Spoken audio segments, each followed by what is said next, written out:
Hi, Assalamualaikum and greetings to all. So we have come to the final video of the semester, and this is the revision video for our course, Comparative Religious Studies. So basically, when you talk about comparative religious studies, you are actually looking at similarities between all religions. And how do you do that? It's very simple, ladies and gentlemen. We look at the approaches to study religion. So basically, we learn three approaches. The first one is criticizing. Criticizing is when you actually pick a point or weaknesses of a particular religion and then you criticize. So basically, you criticize the practices and not so much on the belief systems. So that's criticizing. Secondly, is what we call upholding. Upholding is when you learn a religion in smaller chunks, or you choose only smaller aspects or several aspects of a religion and then you put them on a framework. So that's upholding. And the last one is what we call disaggregating.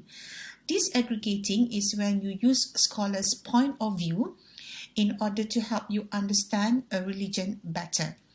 So for our course, we have chosen to use upholding. So as I have mentioned just now, you actually choose or pick several aspects in smaller chunks of a religion and you put them on a framework in order to study a particular religion better. And I would say more effectively. So let's look at the religions that we have discovered or studied so far. So the first one, Hinduism. So basically when you talk about Hinduism, if you look at the history of Hinduism, we only look at four aspects. The first one is how. So how means how do you or how do believers study or understand their own religion? So we look at the Vedas. Basically, the Vedas are collections of scriptures, compilation of scriptures, and then it becomes the book for Hindus. Where is the origin of a particular religion? And for Hinduism, it's India. And then when? In terms of time frame, you do not have to worry about the years, particularly if you talk about India, it's the oldest religion in the world.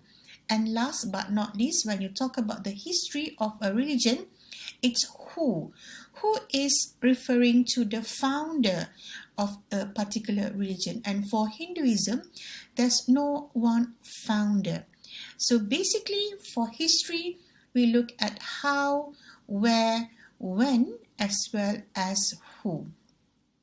The second aspect that we study for Hinduism is the belief systems.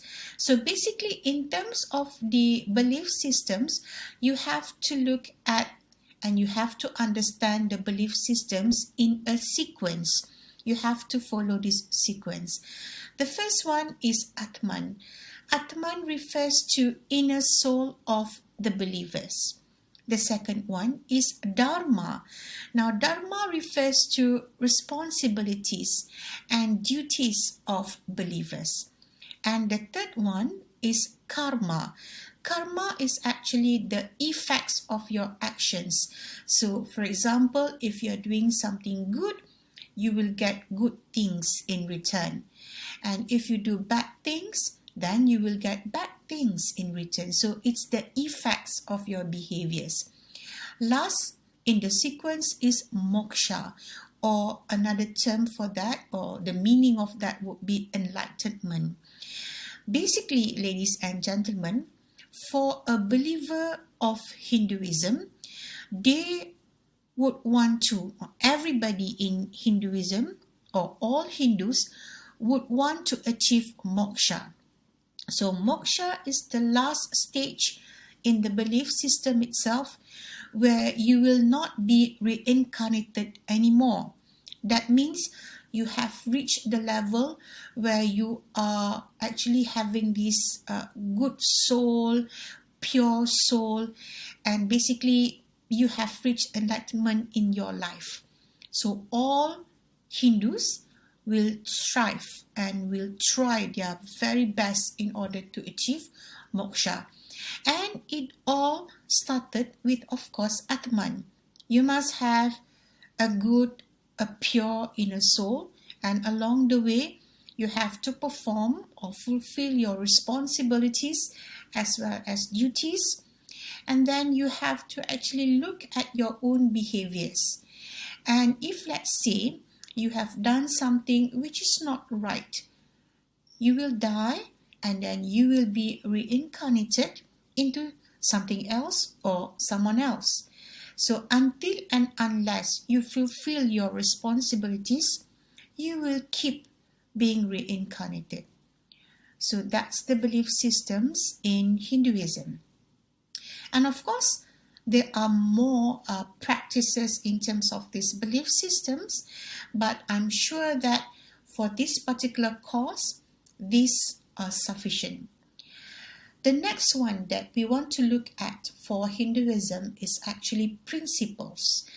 Now, principles for Hinduism, we have 6. The first one, truth is eternal. Now, I'm so sorry for the spelling mistake. Truth is eternal. The second one is Brahman is truth and reality. The third one, the book or the Vedas are the ultimate authority. The fourth one, everyone should strive to achieve Dharma. So basically, you have to achieve or fulfill your responsibilities and your duties. Number 5, individual souls are immortal. And last but not least, the goal of the individual soul is moksha. That means enlightenment. So that's on the principles of Hinduism. Remember, the first one is truth is eternal. Okay, my mistake. Sorry for that. Now let's have a look at values for Hindus or in Hinduism. So basically there are 5 values. The first one, Hindus believe in the Vedas. Of course, that's the book that they refer to as guidelines.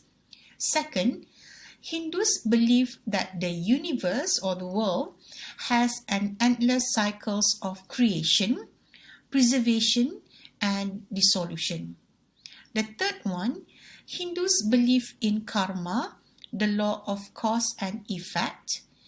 Number 4, Hindus believe in reincarnation depending on the quality of the previous life. And last but not least, Hindus believe that all life is sacred, to be loved and to be revered. So that's the values for Hindus. Now, when you talk about the life, the social life of Hindus in India back then, they have this system. They call it the caste system. So it is a social system in India particularly, and has a lot of influence in the social as well as economic background of Indians. And this is in India back then. So basically we have 4 or 5 levels depending on which chart or caste system that you refer to. But basically the first one at the top would be the Brahmin. These are a group of people who actually teach religions, give advices to rulers, for example, because they are considered wise and they have the highest or the utmost wisdom in society. The second one is what is called or what we call as Kshatriya. So Kshatriya, or maybe pronunciation can be a little bit different. They are warriors, defenders of the nation, and sometimes they can become rulers. Now remember, in the past, those who were strong can become the king or can become the ruler. So Kshatriya, the second level below Brahmin. The third one is what we call as Vaishya. So Vaishya can be a merchant or businessman, and they can be as well as those who have the middle power in the system of society itself. The next one is what we refer to as Sudra. Now, Sudra, commoners, common people, they can be peasants, meaning to say those who are considered normal people who do normal jobs, Sudra. And last but not least, at the very bottom, we are talking about 5 levels here.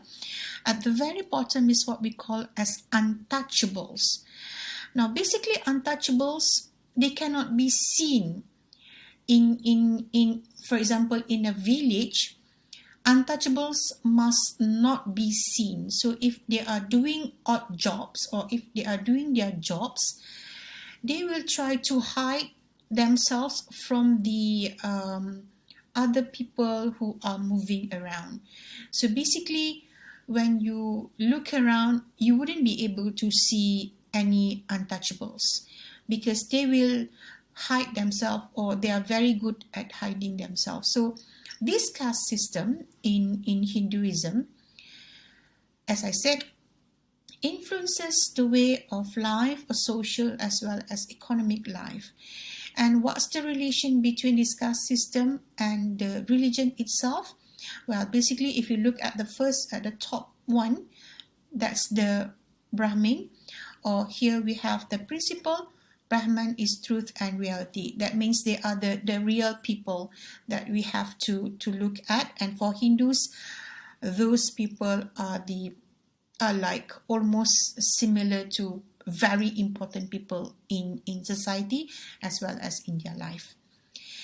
Now, let's move on to the second religion that we study, which is Buddhism.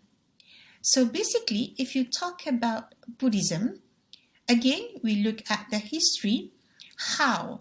So how is actually, how do the believers learn about the religion itself? So it's through scriptures, where it started in India, similar to Hinduism. When? After Hinduism.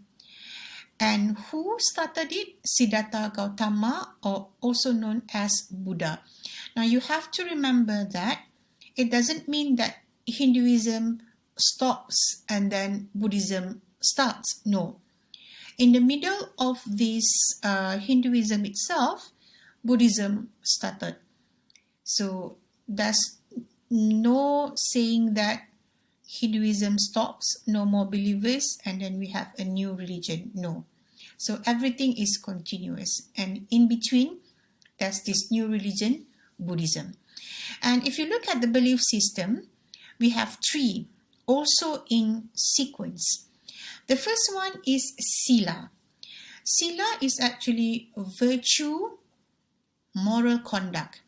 And there are 2 sub-principles of Sila. The first one is equality. That means being fair to everybody. And the second one is reciprocity. That means mutual kind of exchange. The second one is what we call Samadhi. It is the mental development for believers. Last but not least is Prajna. Now, Prajna is the last sequence, the last level of the belief systems in Buddhism, and it is the wisdom that all believers of Buddhism wants to achieve. So basically, Sila, Samadhi, and Prajna, it started, of course, with Sila. It goes down to Samadhi, and then Prajna. Now, similar to the belief system in Hinduism, all believers in Buddhism, for example, they want to achieve Prajna. They want to reach the level where they have the wisdom. So it's very important for all believers at the end of their life to reach wisdom. Now, let's have a look at the principles of Buddhism. So, there are 5 basically: do not lie, do not cheat, do not steal, do not drink alcohol irresponsibly, and 5, do not engage in irresponsible sexual misconducts. The values for Buddhism is what we call the 4 Noble Truths. So basically 4 Noble Truths. The first one, the truth of suffering, which refers to old age, sickness, as well as death. And then the truth of the origin of the suffering, which is greed and desire, ignorance and delusion, as well as hatred and destruction. The third one is actually the end, or the truth of the end of the suffering. So this is where you try to free yourself from worldly attachment. And the last one, the truth of the path to end the suffering. So you have to follow the path, and it is an 8-fold path. That means 8 strategies in order for you to get free, or to be free of this suffering. So in Buddhism, it is believed that people are suffering because of their greed. People are suffering because they want things that sometimes out of their reach. And because of this, they will always feel a hatred. They will always be jealous of other people. So for good Buddhists, they have to get rid of all these feelings. And if they manage to do that, then they will be free and they will reach wisdom. So basically prajna. So that's how they see it. That's how Buddhists see the journey of their life. Now let's have a look at the third religion that we have studied this semester, that we have explored, Judaism. Now in Malaysia, we do not have Jewish people or Jewish community. So it's very hard to see any daily routines or practices, unlike for the Hindus, for the Buddhists, for the Christians, as well as Muslims. We are able to see all this, but not for the Judaism. So in terms of the history, how they refer to Torah. Torah is the book, the guide for all Jewish people, where it started in Jerusalem when 4,000 years ago. And who's the founder, or who's the person? It's Moses. So basically, that's the history of Judaism. And the belief system is very simple. It can be explained: one God. So there's no sequence whatsoever. The belief system for Judaism is one God. In terms of the principles, however, we have actually 13 principles for Judaism. The first one, the belief in the existence of the Creator. So that means the believers must actually believe the existence of God, the Creator. Second, the belief in God's absolute and unparalleled unity. The third one, the belief in God's non-corporeality, and God will not be affected by any physical occurrences. The fourth one, the belief in God's eternity. The fifth, the imperative to worship God exclusively and no foreign false gods. Next, the belief that God communicates with man through prophecy. Then, the belief in the primacy of the prophecy of Moses. 8. The belief in the divine origin of the Torah, the book, the guide for the Jewish community. And then, the belief in the immutability of the Torah. The belief in God's omniscience and providence, the fact that God is powerful and is able to provide. And then the belief in divine reward and retribution, almost similar to Hinduism, where we have bad karma and good karma. This one, the term is divine reward and retribution. And then we have the belief in the arrival of the Messiah and the Messianic era. Messiah means warrior or surveyor. Jewish people or Jewish community believe that at the end of this world, there will come a warrior who will actually help them all. So they believe in that, the arrival of the Messiah, as well as the era itself, the period, the time period of that arrival. And last but not least, the belief in the resurrection of the dead. So all people, the Jewish people who are dead, will actually be resurrected. So they believe in that. And in terms of the values for the Jewish people, we have 8. So basically, Jewish people, they believe that it is their responsibility, it's their inheritance and responsibility to repair the broken world. They believe that the world is already destroyed, and it's their responsibility to repair it. And then the Jewish memory must be long. They believe that their community, people in their community, must have a long memory. Next, they believe that their destiny is bound together with all people, not only from the Jewish community, but from the other races, other community, other society as well. The next one, for the value of Judaism, is the fact that the work that they will be doing, for example, repairing the broken world, the work must be intergenerational. That means it's a long process, and they also must work. The Jewish people, they believe that they have to work collectively in a group. They cannot be doing it individually. And then they also believe that social change, any social change, requires that the Jewish people to be powerful. And this also relates to the seventh value, which is real social change is a transformative experience. It's not just a change, a normal change. It must be transformative. It must be something that actually change the mindset, change how they think. So transformative is a bigger kind of change.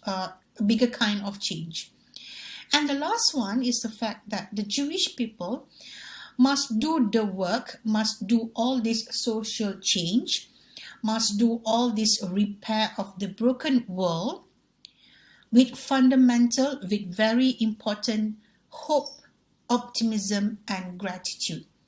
So that's the values of the Jewish people. We have 8 values of the Jewish people, and we have 13 principles of the Jewish people. So that's this one, yeah.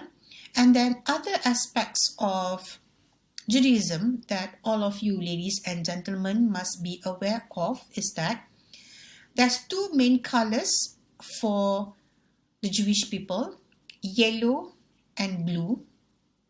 And the symbols for the believers of Judaism, Chai, Hamsa, as well as David star. So these are 2 other aspects of Judaism that all of you must be aware of. Now let's have a look at the 4th religion that we study. It's Christianity. So if you look at the history of Christianity, how they used the Bible, where?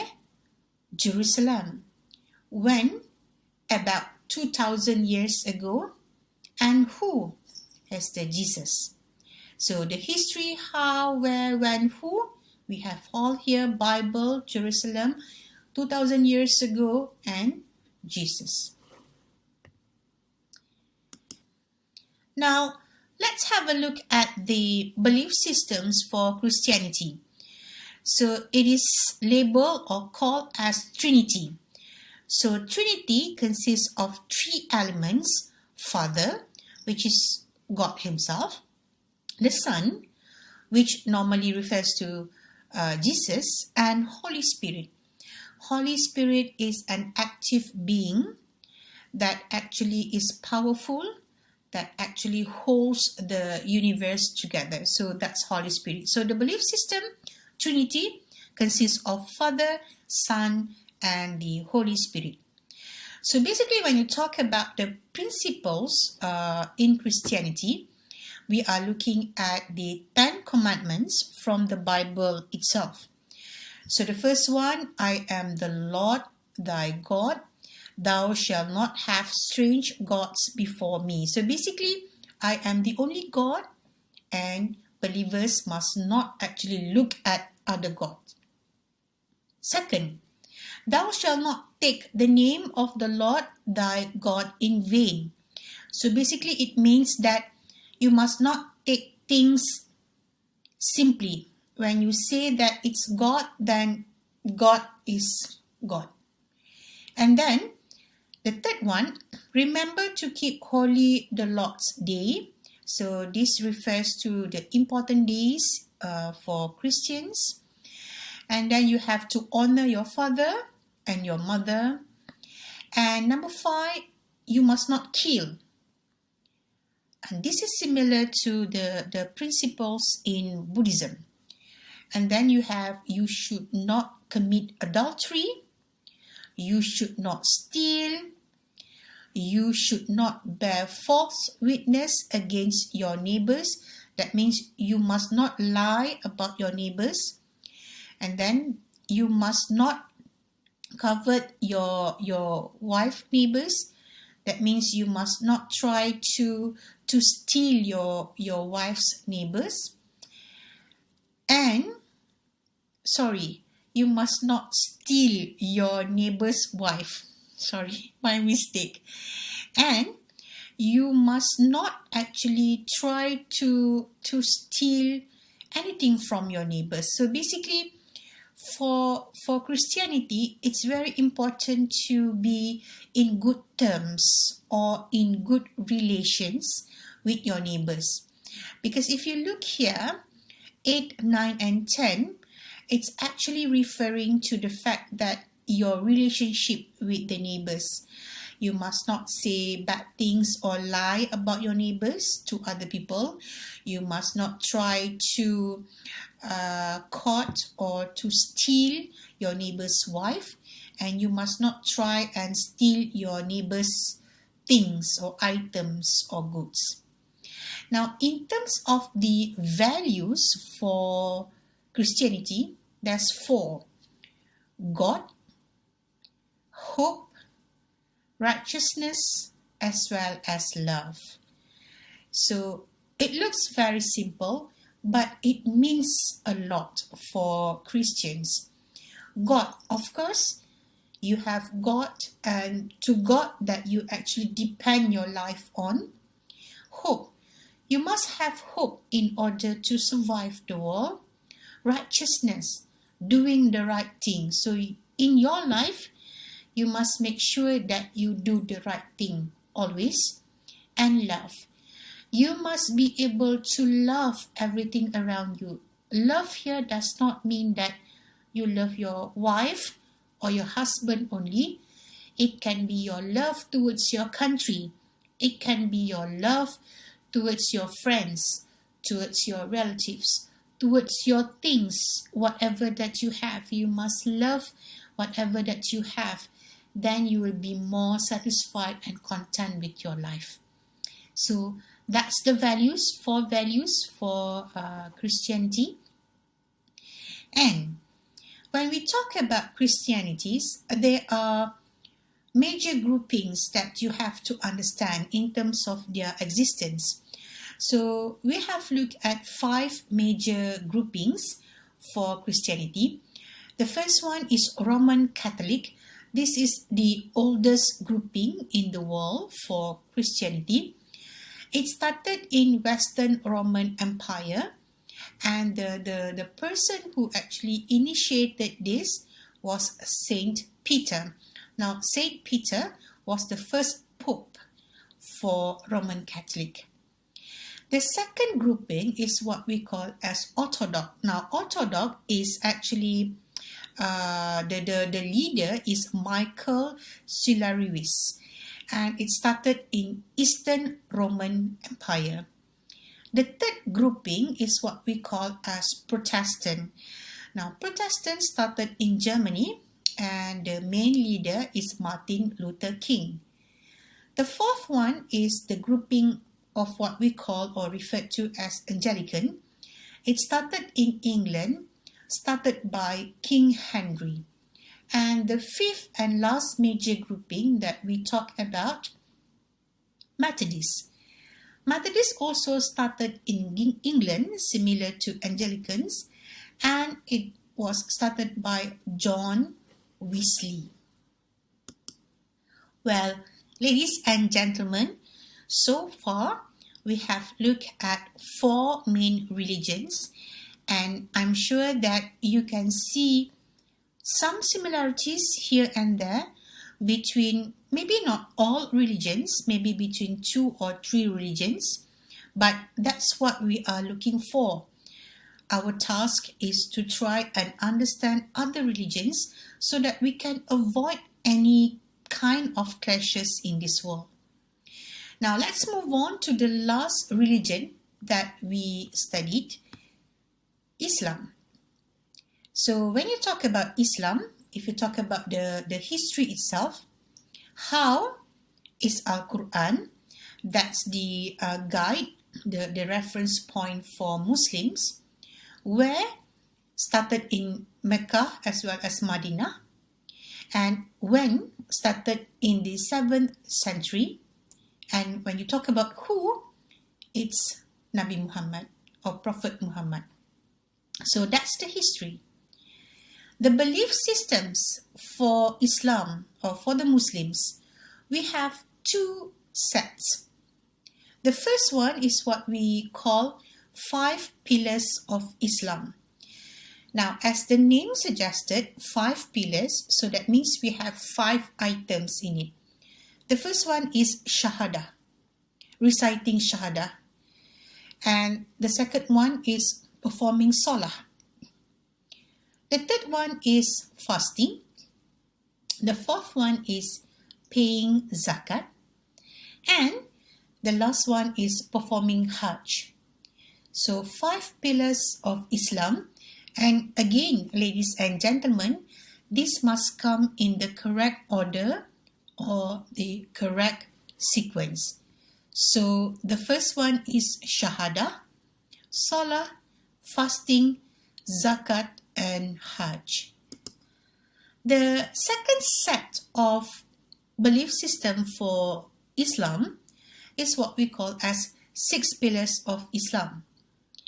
The first one, the belief in Allah, the belief in Malaikat, the belief in Al-Quran and Hadith, the belief in prophets, the belief in the Judgment Day, and last but not least is the belief in Qada and Qadar. So basically these 6 pillars of Islam also comes in a sequence. So you must not change the sequence. The first one, it's always the belief in Allah, and the last one, the belief in Qada and Qadar. So destiny and faith is basically the last one. Now, when you talk about the belief systems for Muslims, 5 pillars of Islam, or in Malay we call it Rukun Islam, and 6 pillars of Islam, in Malay we call it Rukun Iman. So sometimes some of you may get confused with the terms, especially when you talk about the principles in Islam. The principles in Islam is what we call as articles of faith. And most of you will confuse articles of faith with the 6 pillars of Islam. Please try to understand that 6 pillars of Islam is the belief systems in Islam, and articles of faith is the principles of Islam. So articles of faith has 6 elements: the concept of God, the concept of angels, revelations, prophets and sunnah, resurrection and judgment, and divine will. So 6 of these will actually make Muslims better Muslims, because they know these are the principles. For example, the concept of God. God cannot be seen, so they have to put their faith into God, although they cannot see God. Angels, the same goes to angels. They cannot see angels. They have to put their faith in this. The same goes to divine will, the power of God. You cannot see the power, but you can see around you something is happening. So that's articles of faith for Muslims. In terms of the values for Muslims, we have about 6. Of course, ladies and gentlemen, these are the main values. Similar to other values in other religions, what we are sharing now or what we learned so far, they are all main ones.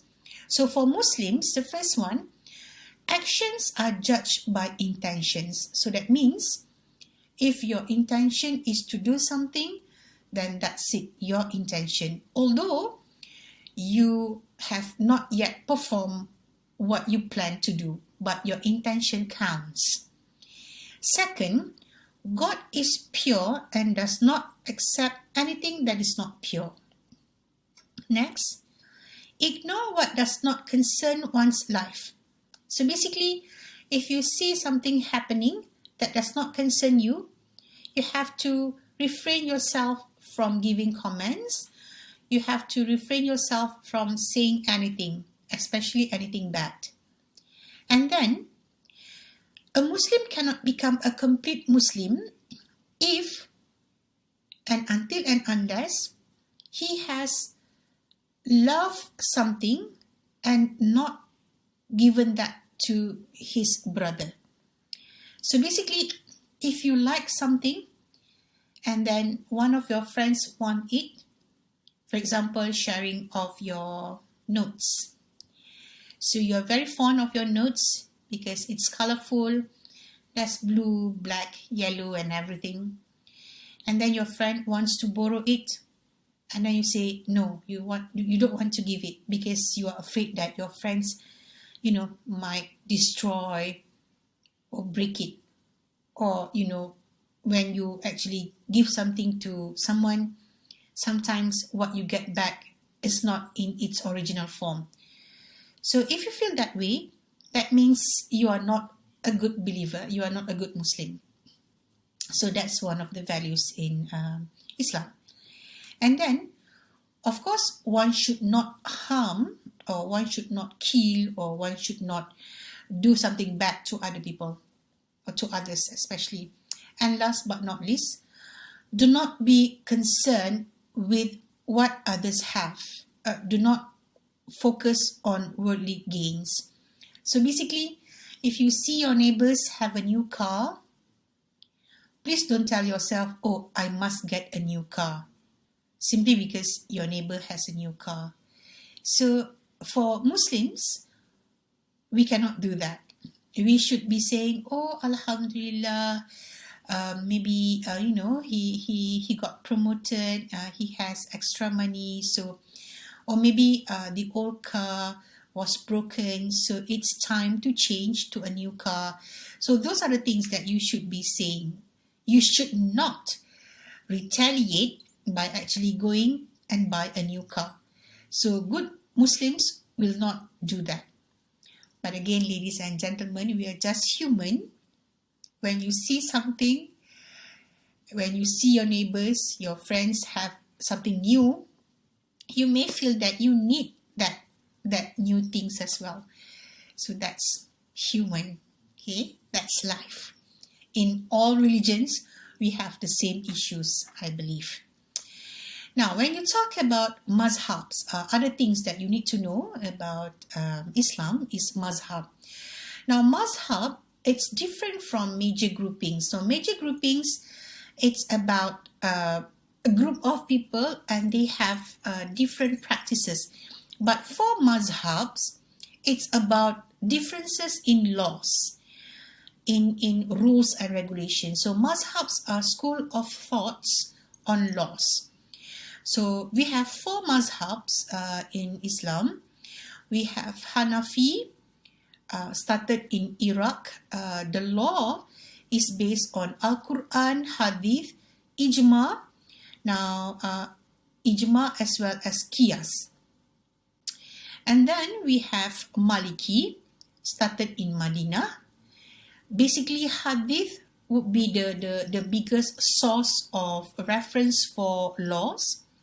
And then we have Shafi'i. Now, Shafi'i, the origin is in Egypt. And the source for these laws, Al-Quran, Sunnah, Ijma, and Reyes. So, Reyes is what we call reasoning. Yeah, reasoning. So, for Hanbali, the last one, started in Iraq or origin in Iraq. Mostly they follow Shafi'i but greater emphasis on Hadith without neglecting reasoning or without neglecting race, R-A''Y. So basically, ladies and gentlemen, we have come to the end of this revision video.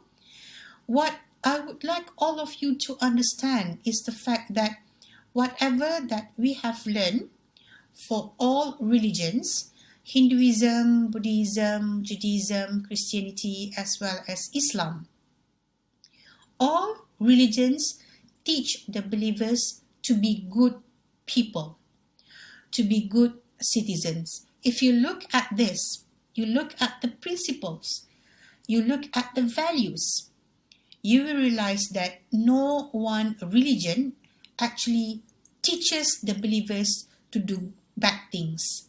Everything or all religions teach believers to do good things. And some, as I said, there are similarities here and there. Maybe not all 5 religions, but maybe between 2, maybe between 3 religions, you can see similarities. Maybe between 4 religions, you can see similarities. But whatever it is, ladies and gentlemen, you have to remember that religions are the guide to better life. Religions lead you to become better people.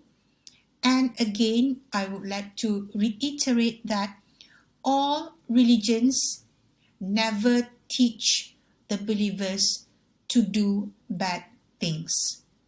All religions teach believers to become good believers, to become good citizens, to become good people. So, ladies and gentlemen, using upholding, where you put elements that we study, history, belief system, principles, as well as values, we put them into a framework of studying religion. So that's how I believe that we have discovered, we have studied all these 5 religions successfully, inshallah. I guess, ladies and gentlemen, that's all for this revision video. Of course, I'm open to questions or anything that you would like to ask. And inshallah, for the final examination, whatever that we have studied, it's going to be part of the questions. I cannot promise you or I cannot tell you which one, but if you look through all this, Hinduism, the caste system, Buddhism, and then you look at Judaism and the other aspects of Judaism, and then you look at Christianity, the major groupings, you look at Islam and the mazhabs, inshallah, you will be able to answer the questions. And most importantly, this knowledge is for you. When you graduate, you go out, you will be able to understand other people better. That's all. Thank you very much. Assalamualaikum and good day to everyone. Thank you. Bye.